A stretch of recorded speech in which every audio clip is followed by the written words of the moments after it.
Chapter 4 The Value in a Voice. Shinso didn't know what he had been expecting from UA's General Ed Studies course.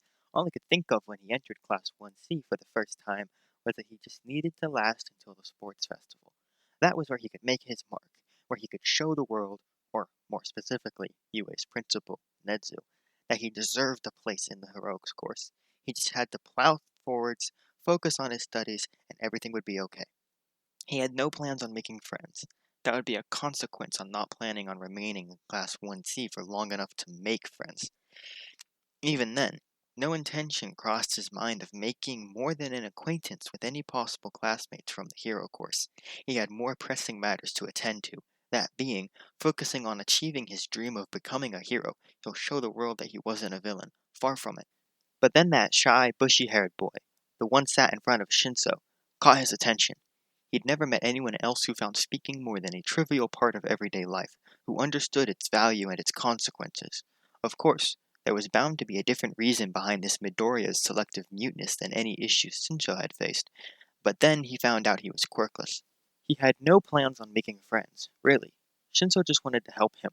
The thing is with someone who had struggles speaking is it often comes down to the people around them. He was curious, he wouldn't deny it, but being quirkless, that made a lot of sense. Suddenly, Shinso had found someone who he could really relate to, and not just on the problems with speaking front. It was an easy connection to make. Midoriya had been bullied at his old school, or possibly schools, for his quirklessness, and subsequently developed some serious problems because of it. He had no plans on making friends, but maybe Midoriya hadn't either, and that's something else they had in common. And, well, Midoriya hadn't shown the slightest ounce of fear confronted with Shinso's quirk. That might have been because Midoriya didn't speak and therefore wasn't easily mind-controlled. He was the first person he'd ever met who learnt about his quirk and didn't immediately link it to that of a villain. In fact, he said he could be a hero. Just for saying that, Midoriya was Shinso's hero. Did you hear? Shinso looked up from his phone. It was Kisho Shimizu. He had a twin in class, Kana, so the two both awkwardly insisted they called them by their first names. A guy from the heroics course has already been expelled, Kisho finished, eyes wide. Well, Shinso assumed they were. He had a hideous bowl cut, with a fringe so long it covered his eyes. Shinso felt his heart skip a beat. If someone had already been expelled, then there was a place open in the hero course. Midoriya tapped him on the shoulder from behind. Shinso turned, only to see his friend sign, Present Mike won his bet. Shinso smirked. Yeah, I guess he did. The person who was expelled must have been from Eraserhead's class. I've heard of them. He's so cool. His quirk erases other people's quirks by looking at them, so he effectively fights quirkless. That does sound kind of cool. How come I've never heard his name before? He's an underground hero. They tend to avoid the press. Sounds like the kind of hero I want to be, Shinso thought. Yeah, he could see himself in Eraserhead's class. Hey, what are you two talking about? Interjected Matsumoto. He sat behind Shinso in class and was one of the few who still insisted on wearing those stupid name tags. None of your business was what Shinso was going to say. Oh, hi, Midoriya, right? Interjected Kaneko, the girl with cat ears, before Shinso could say the words. Can you tell him I say hi? She asked Shinso. He's mute, not deaf, Shinso retorted spitefully. Oh, sorry. Is there something wrong with your voice, or what? Midoriya looked like he was absolutely ready to roll onto the floor and die. Shinso was totally there with him. Rude much, Kaneko? Snapped Ochi. That girl was hardly ever in a good mood. Sorry, the cat girl replied. She sounded somehow offended. Come on, Midoriya, let's go to lunch, Shinso insisted, already getting up and heading towards the door.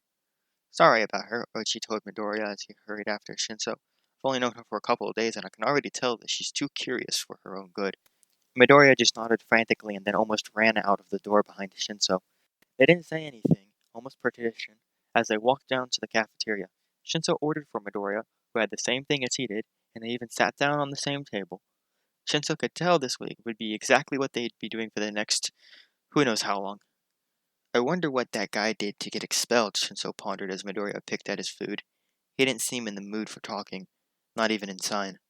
Shinso tapped his chopsticks on the side of his bowl, something he'd noticed that Midoriya did to get his attention. It seemed to work both ways, because Midoriya looked up almost immediately.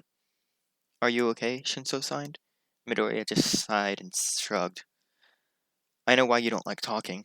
His eyes widened, clearly worried about what Shinso might have concluded. It's because of your quirklessness, isn't it? Midoriya's body slumped. his body language confirming Shinso's assumptions. When I was in middle school, he continued, staring down at his untouched food, I had similar problems because of my quirk. Shinso didn't wait for a response from Midoriya. People just, as soon as they learned about it, they would stop talking to me, because they were worried I'd take control. They wrote me off as a villain before even getting to know me. When people don't talk to you, it becomes that little bit harder to talk to them. Midoriya tapped the side of his bowl. Shinso looked up to see him sign. It's not that they didn't talk to me. I've stopped talking because I hoped they would stop talking to me. Stop noticing me altogether. They didn't. But then it became too hard to talk anyway, Shinso finished for him.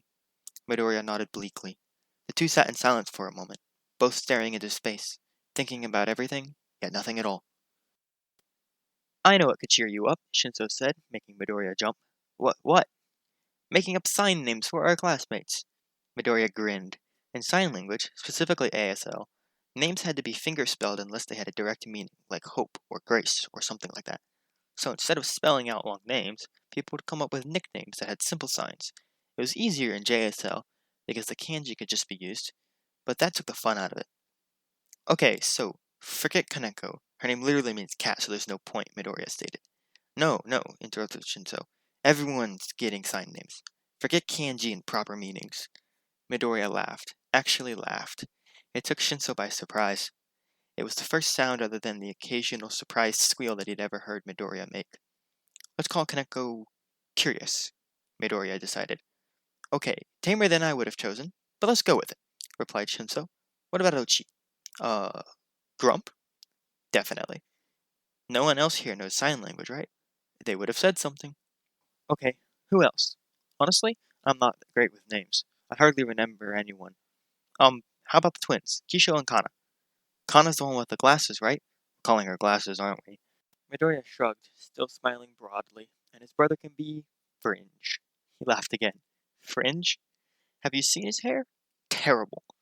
What about the person who sits behind you in class? Matsumoto, Shinso told him. He can be Donkey. The laughter returned. What? Don't you think he looks a bit like Donkey Kong? No. They carried on like this for the rest of lunch, both barely eating anything, but neither of them seemed to mind. It had been a long time since Shinso really had this much fun with a friend, and it wasn't hard to conclude that Midoriya thought the same way. What they were doing wasn't particularly interesting, it was just normal. Something that perhaps normal friends would get up to, laughing over stupid little things and making inside jokes that no one else would understand.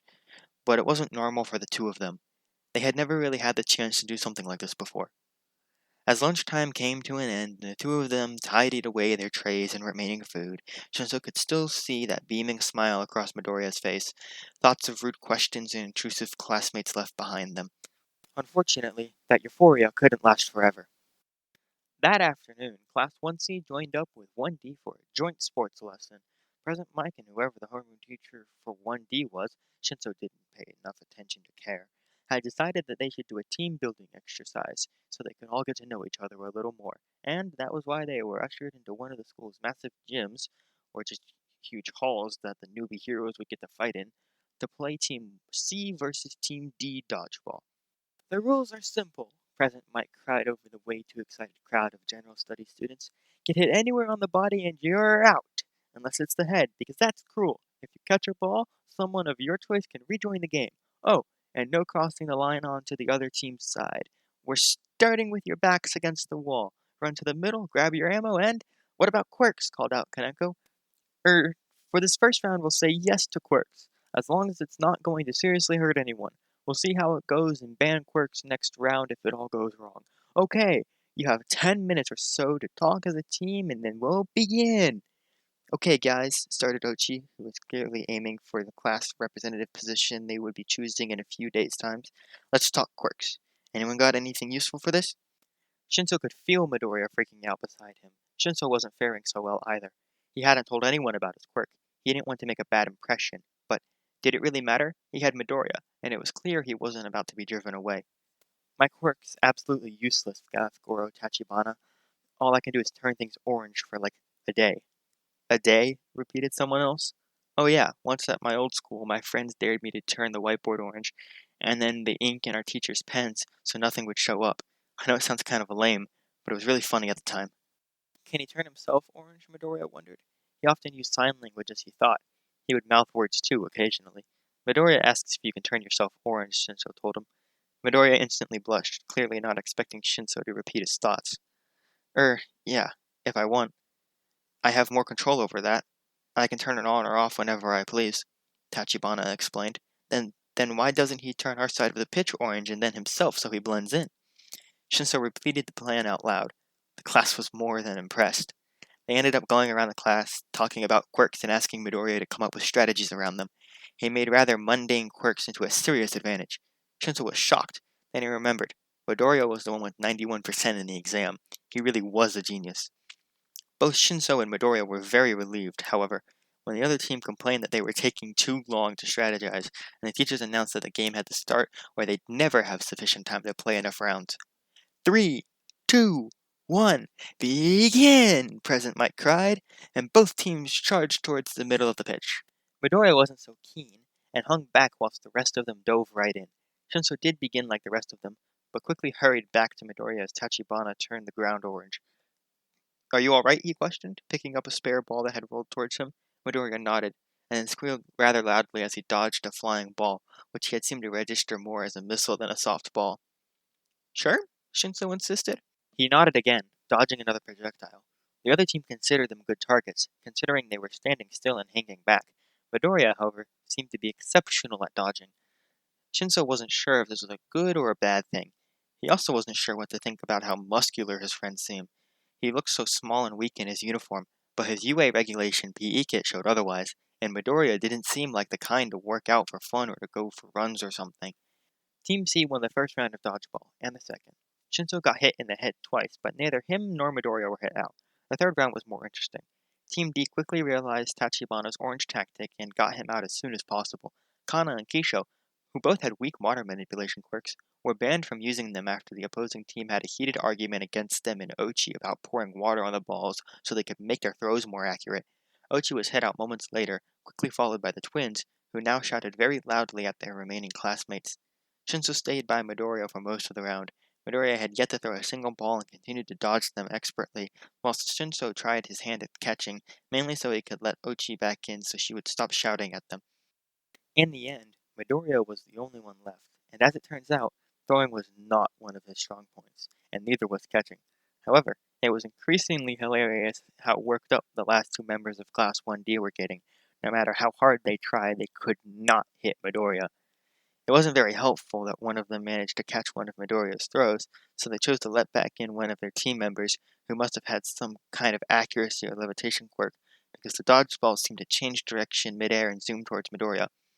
On my mark, announced the Team D player with the accuracy quirk. His other two teammates stood poised next to him, dodgeballs in hand, ready to throw.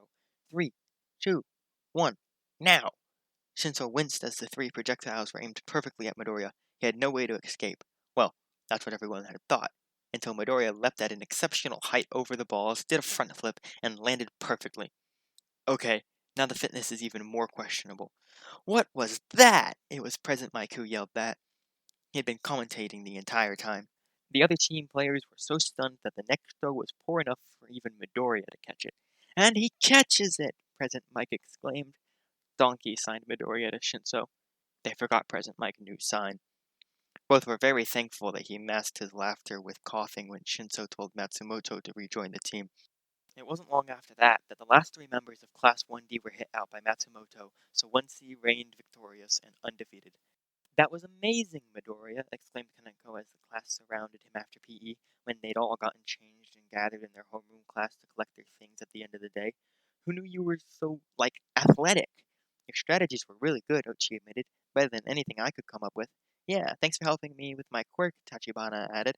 I'd never thought of using it for camouflage. Midoriya seemed rather overwhelmed, but he wasn't freaking out as much as usual. They showered him with praise, not asking him too many questions, so Shinso didn't have to act as the translator that many times. But before the clock quite reached the end of the day, the one question he had been so worried about was finally uttered. We never got to ask, said Ochi. What's your quirk, Midoriya? It's like intelligence or agility, isn't it? Suppose, Kana? Midoriya looked to Shinso in fear, but Shinso never had to make the horrible decision to let his only friend out on his biggest secret. "What are you all still doing here?" exclaimed Pleasant Mike as he dramatically burst through the door. "I thought you lot would have hurried off home as soon as humanly possible," he said, hurrying over to his desk to pick up a pile of paperwork. "We were just talking, sir," explained Ochi. Present Mike's gaze rested on Midoriya. "Ah, yeah, you were pretty awesome today, favorite student," he said without shame. "You don't need a quirk to do stuff like that, huh? Well, see you all tomorrow." He left as quickly as he had arrived, leaving a silence behind him. Shinso glanced back at Midoriya. He was shaking. "Wait, you're not quirkless, are you?" someone guessed. Midoriya looked down at his bright red shoes in humiliation. "Holy shoot, you're awesome!" scoffed Watanabe, who sat next to Midoriya in class. Midoriya actually jumped in surprise, looking up at him. He was rather tall, with wide eyes. "Yeah, Present Mike's right. You don't need a quirk to do all that cool stuff. I've got a quirk, and I can't do half of what you do," added Tachibana. "Midoriya's the one with the 91% in the entrance exam," Shinso had told them, resting a hand on Midoriya's shoulder. "I knew it," sighed Uchi. "I only got a 73%. Bet you got all those marks in the quirkless question, huh?" "And plenty of other stuff besides," Shinso insisted with a menacing stare. Yeah, whatever," she said with a wave of her hand. "Anyway, see you all tomorrow. I'm gonna miss my train if I'm late again." Not a single person uttered a word against Midoriya's quirklessness. Shinso's gaze scared off anyone who tried, specifically Kaneko. Midoriya didn't sign a word, but Shinso didn't need that to tell that he was grateful. They walked together out of school. Shinso could see the soft smile forming on Midoriya's face. "Well, see you tomorrow," Shinso said as they were about to part ways. "Don't worry about them knowing about your quirklessness. I promise they won't do anything untoward about it." Midoriya hesitated, before nodding. Satisfied, Shinso turned to walk away. But just before he could get any further, Midoriya reached out and grasped his shoulder. Shinso turned, confused. That was when, in the smallest voice imaginable, his mute friend opened his mouth and whispered, "Thank you," and nothing more, before turning and walking down the street before Shinso even had the chance to reply. Shinso was quiet as he walked home. He didn't say a word to his parents as he put down his stuff and shut himself in his room. He stood there, staring at the book on quirklessness he had left open on his bed from the night before. Midoriya was someone too afraid to speak to anyone. Shinso was someone that everyone was too afraid to speak to. But, out of them all, the only one Midoriya would utter a word to was him.